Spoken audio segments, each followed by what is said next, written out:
नागपूर लोकसभेमध्ये मोठ्या प्रमाणात विजय झालेला आहे आणि गडकरी साहेबांनी विदर्भाचा गड राखलेला आहे।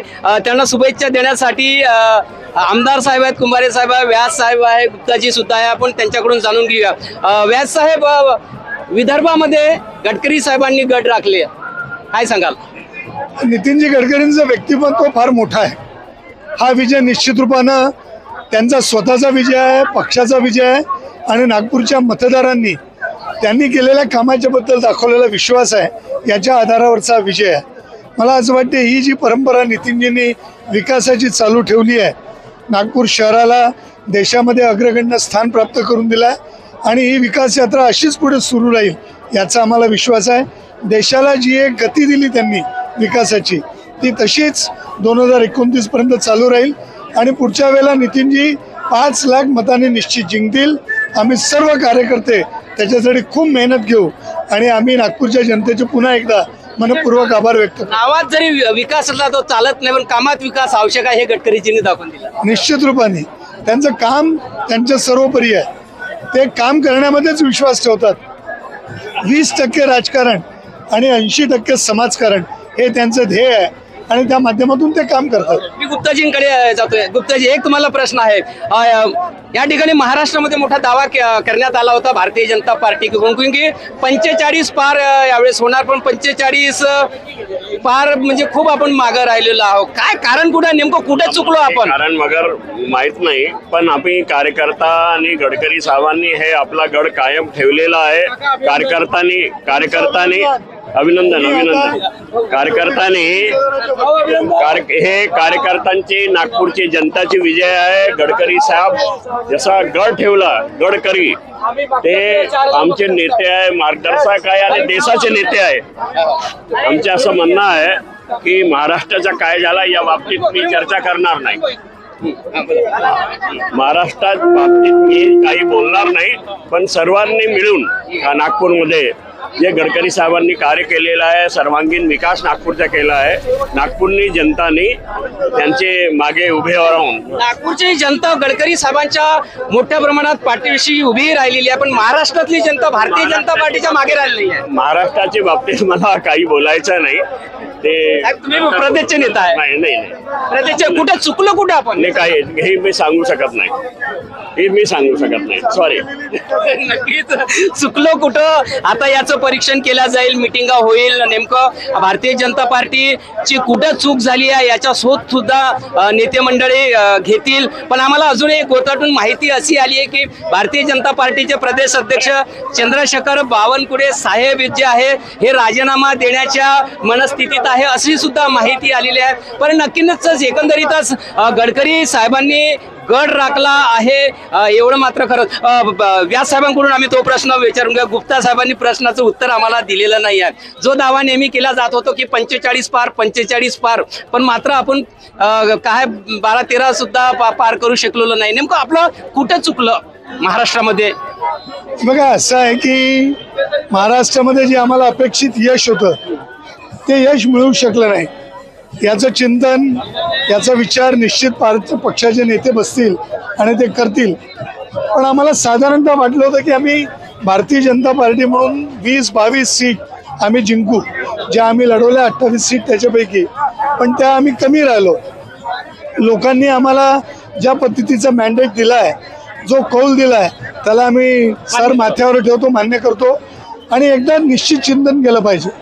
युतीमध्ये आम्ही एकत्रित होतो की विखुरल्या गेलो, दुसरी युती जास्त प्रभावित राहिली का, याचा देखील विचार करावा लागेल। निश्चित रूपानं जे विजयी झाले आहेत त्यांचं सगळ्यांचं अभिनंदन केलंच पाहिजे आणि एकदा पुन्हा चिंतन करण्याची गरज आहे। येणाऱ्या विधानसभांच्या निवडणुका आणि महानगरपालिकांच्या निवडणुकामध्ये आम्ही चांगला परफॉर्मन्स करू याचा आम्हाला विश्वास आहे। प्रधानमंत्री पदाच्या रेसमध्ये मोदी साहेब आहे आणि दुसरीकडे गडकरी साहेब आहे, तुमची पसंती कोणाला राहील? नाही, असं आहे, नितीनजी या रेसमध्ये कधीच नव्हे। तुम्हाला आठवत असेल की नितीनजींनी जनतेची इच्छा आहे की गडकरी साहेबांनी प्रधानमंत्री व्हावं। आता आम्ही बरेचशे लोकांसोबत बोललो, त्यांची एकच इच्छा आहे की गडकरी साहेब प्रधानमंत्री झाले पाहिजे। तुमची काय इच्छा आहे सांगा? हे बघा, माझ्या इच्छेचा विषय नाही। आमच्याकडे भारतीय जनता पार्टीमध्ये पंतप्रधान पार्लमेंटरी बोर्ड ठरवतं, आमचं राष्ट्रीय त्याच्यासाठी चयन मंडळ ते ठरवतं. ज्यांच्या नेतृत्वात आम्ही निवडणूक लढलो ते सर्वात पहिले आमचे मुख्य दावेदार आहेत. आणि त्यामुळे आज कुठल्याही गोष्टीचा असा विचार करणं हे मला असं वाटतं योग्य राहणार नाही. राजकारणामध्ये असं कुठेही भाकीत कोणी करू नये. ज्या पद्धतीची ही राजकारण सुरू आहे त्या याच्यामध्ये नितीनजी तिसऱ्यांदा निवडणूक लढून विजयी झाले हे आमच्यासाठी आनंदाचा भाग आहे. आणि त्यामुळे त्यांनी पंतप्रधान व्हावं की नाही व्हावं ते त्या पदापेक्षा देखील त्यांचं काम फार मोठं आहे. आणि त्यामुळे त्यांना जनतेला आणि देशभरामध्ये नितीनजींचा एक मोठा चाहता वर्ग आहे. साहजिक त्यांच्या मनामध्ये इच्छा असेल, पण राजकारण पार्लमेंटरी बोर्ड ठरवेल त्यावेळेला त्याचा विचार होईल. आज काही होणार नाही. एनडीएचे घटक बसतील आणि निर्णय करतील. निश्चितच गिरीश व्यास साहेब माजी आमदार आहे म्हणून एकूण शब्द आणि शब्द ते बिलकुल मापून तोलून बोलतात. या प्रश्नावर लोकांनी तर आम्हाला प्रतिक्रिया दिला की गडकरी साहेब प्रधानमंत्री झाले पाहिजे, पण नेते मात्र निश्चितच जो काही पक्षाचा प्रोटोकॉल असतो आणि नियम असतो त्या नियमानंच गिरीश साहेब यांनी आपल्यासोबत चर्चा केलेला आहे. आणखीनही काही जे या ठिकाणी जर बडे नेते आले असतील त्या नेत्यांसोबत सुद्धा आपण बातचीत करूया. पण एकंदरीतच जो नागपूरमध्ये जो आहे गडकरी साहेबांनी गड राखलेला आहे. एकूण विदर्भामध्ये 10 लोकसभेच्या सीट आहे, त्यापैकी 2019ला 9 लोकसभेच्या सीट भाजपाने काबीज केल्या होत्या. एक चंद्रपूरची सीट काँग्रेसने काबीज केली होती. पण मात्र यावेळेस जो आहे तो उलटा गेम झालेला आहे. महाविकास आघाडीने 8 सीटा काबीज केल्या आहे आणि भारतीय जनता पार्टीने 2 सीटा या ठिकाणी काबीज केल्या. एक म्हणजे अकोल्याची अनुप धोत्रे आणि दुसरी म्हणजे नितीन गडकरीजी हे पहिल्या फेरीपासूनच आघाडीवर होते आणि शेवटच्या फेरीपर्यंत नितीन गडकरी साहेबांनी आघाडी मारली. आणि एक्झिट पोल सुद्धा सांगितलं होता. आम्ही WS न्यूजचा सुद्धा पोल केला होता. आमच्या पोलमध्ये सुद्धा आम्ही सांगितलं की गडकरी साहेब हे विजय होणारच आहे. पण एकंदरीतच जे आहे विदर्भाचा हा भाजपाचा गड होता, मात्र भाजपाचा जो गड आता महाविकास आघाडीने ध्वस्त केलेला आहे. यावर भारतीय जनता पार्टी चिंतन मनन करेल. बोलल्या जात होतं की महाराष्ट्रामध्ये 45 जागेवर आम्ही 45 पेक्षा जास्त जागेवर आम्ही विजयी होऊ. तो सुद्धा जो अंदाज आहे भारतीय जनता पार्टीच्या नेत्यांचा तो सुद्धा या ठिकाणी फोल ठरलेला आहे. निश्चितच भारतीय जनता पार्टीला कुठेतरी चिंतन करण्याची वेळ मात्र लोकसभेने आणून दिलेली आहे. कारण 4-5 महिन्यांनी विधानसभेची निवडणूक आहे. जर स्थिती अशीच जर राहिली तर विधानसभेमध्ये सुद्धा मोठा झटका लागण्याची शक्यता आहे. विधानसभेच्या निवडणुकीसाठी सतर्क राहावं. दुसरीकडे आम्ही बरेचशा लोकांसोबत बोललो, लोकांचे सुद्धा या प्रतिक्रिया आल्या आहे की भारतीय जनता पार्टीने जे तोडाफोडाची राजकारण जे केलेलं आहे त्यामुळे सुद्धा भारतीय जनता पार्टीला कुठेतरी हा फटका बसलेला आहे. ज्या पक्षांनी दादांचं बोलणं बिलकुल बोलणार पाहिजे. भारतीय जनता पार्टीने महाराष्ट्रामध्ये तोडफोडीचं राजकारण केल्यामुळं अनेक लोकांनी आम्हाला सांगितलं का त्याचा फटका इथे भारतीय जनता पार्टीला बसलेला आहे. जर असं नाही केलं असतं तरी भारतीय जनता पार्टीचा मोठा विजय झाला असता. तुम्हाला काय वाटते? मला असं वाटतंय की ह्या तोडफोडीचं राजकारण जे आहे ते काही असं जबरदस्ती झाल्यासारखं पण वाटत आहे. काही लोकांची इच्छा होती आपल्या ह्याच्यात यायची, परंतु ते वेळेवर झाल्यामुळं काही लोकांना जबरदस्तीने तिकीट देण्यात आल्या वेळेवर, रामटेक सारखी. त्याच्यामुळे लोक नाराज होते. आता रामटेकची जागा दिली, अमरावतीची दिली, त्यामुळे लोक नाराज होते. म्हणजे प्रत्यक्ष कार्यकर्ते जे आहेत तिथले त्यांना थोडंसं विश्वासात ते नाराज होते असं याच्यावरून दिसत आहे. पण आता जे आमची नागपूरची सीट आहे येणं फार महत्वाची होती आमच्या दृष्टीनं. कारण की सीट तर येणारच होती, कारण गडकरी साहेबांचं एक लोकनेतेच आहे. पण जे फोडाफाडीचे जे राजकारण महाराष्ट्रामध्ये झालेलं आहे ते पटलं काय? नाही, आता असं पटलं काय नाही म्हणता येतं. तर निर्णयावर तेव्हाच आम्हाला वाटत होतं त्याच्याने फायदा होईल. फोडली, त्यानंतर त्यांचा पक्ष शिंदेना देण्यात आला. त्यानंतर अजितदादाची शरद पवारांची राष्ट्रवादी फोडण्यात आली. ते चिन्ह सुद्धा त्यांच्याकडे देण्यात आलं. एवढं असतानाही सुद्धा त्यांच्याकडे तुतारी होती, यांच्याकडे मशाल होती. पहिलंच निवडणूक होतं आणि 1-2 महिन्यामध्ये ते लोक प्रत्येकांच्या घरी जाऊन त्यांनी प्रचार केला आणि मोठ्या प्रमाणात त्यांना यश सुद्धा आलेलं आहे. पण भारतीय जनता पार्टीला याचा मोठा विदर्भात किंवा महाराष्ट्रात फटका लागलेला आहे तोडाफोडीच्या राजकारणामुळे. यावर आपल्याला वाटलं होतं की या लोकांना घेतल्यामुळे आपल्याला फायदा होईल, परंतु एका दृष्टीने त्यांचे चिन्ह सुद्धा आपल्याला भेटले होते ओरिजिनल मध्ये, परंतु कुठं पाणी जिरलं हे काही समजायला आलं नाही. आणि आता तर असं वाटायला लागले की नसते आपली एकटी बीजेपी असती तरी आपल्याला चांगलं जास्त मतं मिळाले असते आणि आपल्या सीटा वाढल्या असत्या असं वाटून राहिलं. परंतु यांची एवढी ताकद कुठे गेली हे नाही समजायला आली. ज्या लोकांना आपण पक्षात घेतलं पण असो, आता जे घटना घडायची आहे ते तर घडली आहे, परंतु याचा फायदा आपल्याला आपलं सरकार बसून राहिलं, आपले नितीनजी आहे त्यांनी पुढे युवा सुद्धा आहेत.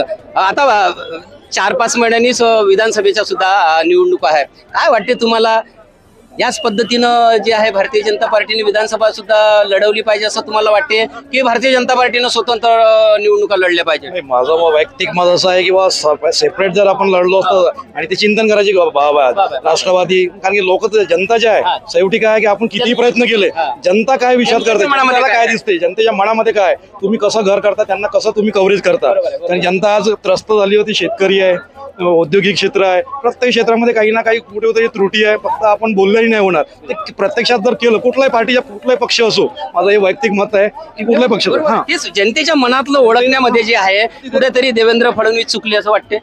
याच्यात चूक झाली असं तर म्हणता येणार नाही, कारण की ते राजकारणात जनतेच्या मनातलं ते ओळखू शकले नाही की जनता कोणाच्या बाजूने राहणार आहे. आपण फोडातोडीचं राजकारण केलं तर सर्वात महत्वाचं म्हणजे काही लोकांचा आता जन्मत जे आहे तर फोडातोडीचं राजकारण हे अंगावर आल्यासारखं झालं आहे. हे व्हायला नव्हतं पाहिजे, कारण की आपल्या इथे चादर उचलणारा जो स्टेप बाय स्टेप वरती जातो तो जो कार्यकर्ता आहे त्याच्या मनामध्ये कुठेतरी खंत झाली. आपलं रामटेक पाहिलं तुम्ही, तर बाहेरून आलेल्या व्यक्तीला तुम्ही तिकीट दिली आणि त्याच दिवशी त्यांनी तय केलं होतं की बा आपलं कुठेतरी चुकलं, हे लक्षात आलं. पण चूक झाली, त्याच्यावर आपण चिंतन करूया, कारण की भारतीय पार्टी काही साध्या पक्ष नाहीये. माझा खूप खूप त्यांना शुभेच्छा. अमरावतीचं सीट सुद्धा तिथं झाले. अनेक म्हणजे तिथे जुने कार्यकर्ते आहेत, तुषार भारती सारखे, शिवराय कुलकर्णी सारखे, अनेक वर्षापासून त्यांनी तिथे काम केलेलं आहे.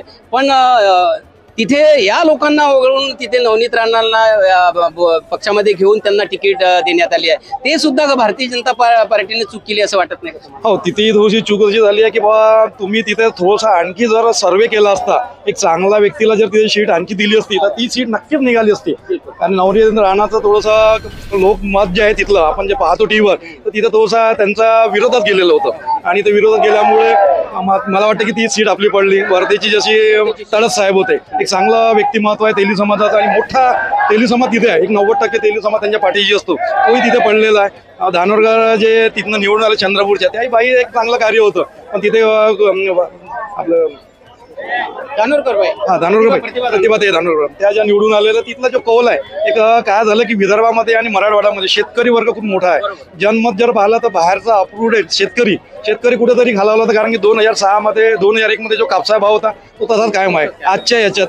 दुसरा, आज सल्फेट महाग झालं, बायांची रोजी महाग झाली आहे, तिथे कुठेतरी आपण कमी पडलो. 2000 सरकार गव्हर्नमेंट 6000 रुपये देऊन राहिले, पण 6000च्या मागे जीएसटी पाहिलं तर 18000 रुपये शेतकऱ्याकडून घेऊन राहिले. म्हणजे 6000 द्यायचं आणि 12000 खिशात टाकायचे, हे लोकांच्या लक्षात येतं. तुम्ही कुठेतरी म्हणतात ना, शहरी शेत आहे, मन शेतकरी जे पेराल ते उगवेल, तुम्ही जे पेरलाय ते उगवणार आहे. धन्यवाद. नक्कीच या युवकांचं मत हा एकदम परफेक्ट आलाय. तुम्ही जे पेराल तेच उगवाल आणि तेच जे आहे या लोकसभेच्या निवडणुकीमध्ये उगवलेलं आहे. तर नक्कीच तुम्ही बघत राहा WH news, IBM TV9, like करा, सबस्क्राईब करा. धन्यवाद, नमस्कार.